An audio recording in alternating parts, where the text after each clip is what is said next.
name is Boles, President and CEO of Customized Minds. And man, do we have some great information for you today. As always, I'm fired up. I'm ready to give the information. The Customized Minds team is behind me. We're excited, and we hope and pray that you are taking this information, applying it to your life, applying it to your businesses, and seeing the results that you're desiring for. We know you keep coming back to get this great information. So again, we believe that we are doing our job and you're doing your job by implementing. So today we're going to talk about something that is near and dear to my heart, and I hope it is to yours. And by the end of this message, I hope you will understand the difference between the two. So the title is saying being gifted versus being human.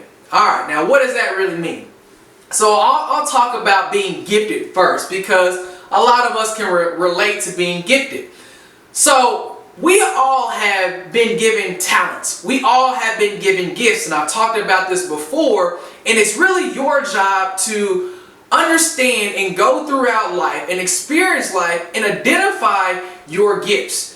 Identifying your gifts is pretty easy, because whatever you're excited about, whatever that makes you passionate, whatever makes you joyful is probably your gift. So we look at people in today's time that are gifted as superhuman beings. You know, I like to call them, super achievers, right? Those people have found a way to maximize their gifts on the highest level, and then have even took it to the next step by being able to broadcast that gift to millions of people. So, gifted people, gifted human beings. Now I want to talk about just being a regular human. So, the parallel between being gifted and being a super achiever with your gift, and being a human being and being a super achiever as a human, are two different things.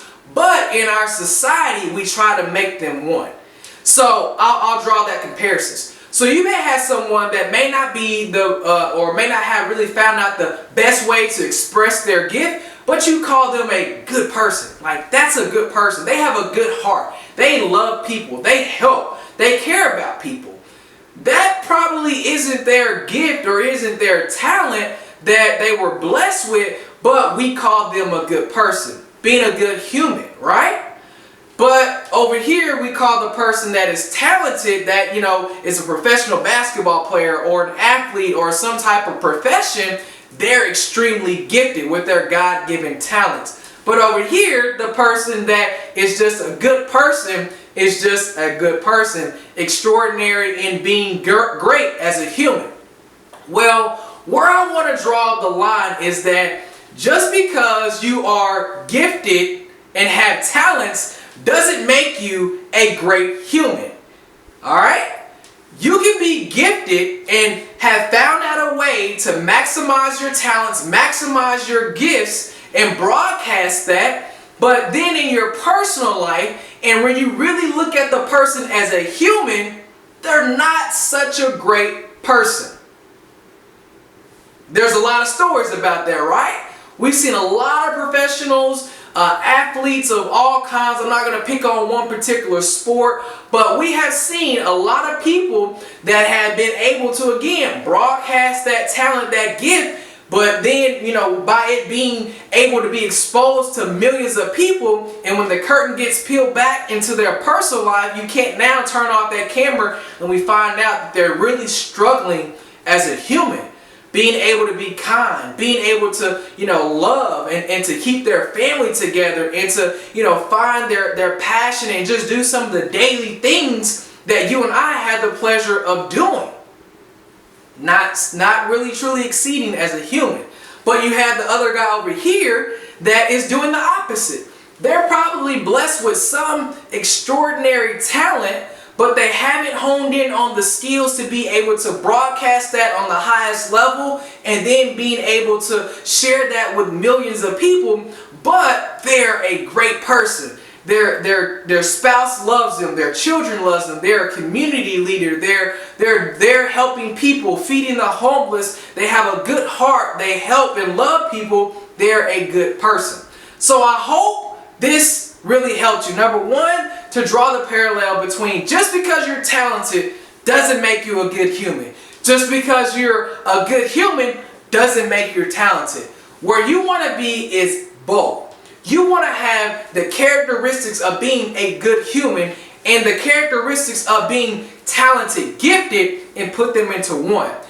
That number of people is much, much smaller than those two combined. You have a lot of gifted, talented people. You have a lot of great people exceeding and going forward in positive ways as being humans, but they haven't figured out how to put them together. There are a few people that have been able to do so, and I want you to be one of those few people. I want you to be able to pull your talents, pull your passions, pull your gifts, utilize the power of the internet and grow and excel your talent and broadcast it to the world.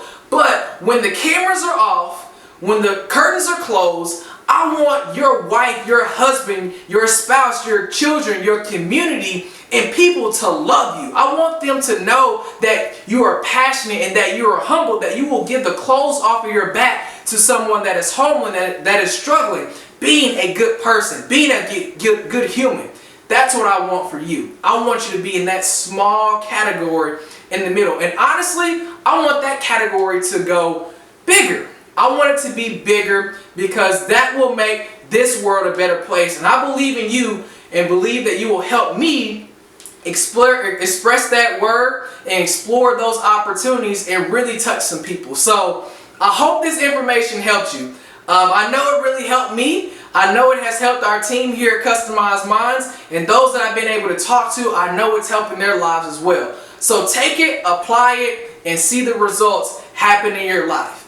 As I always say, you have what you say now. And if you believe it now, it is yours to have right now. That is why I speak the words of you already doing the things that I'm talking about in this message.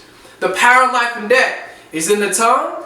More importantly, it's in the mind. But first, and only first, one must believe in the heart. Take care, apply the information, and I'll talk to you on the next one.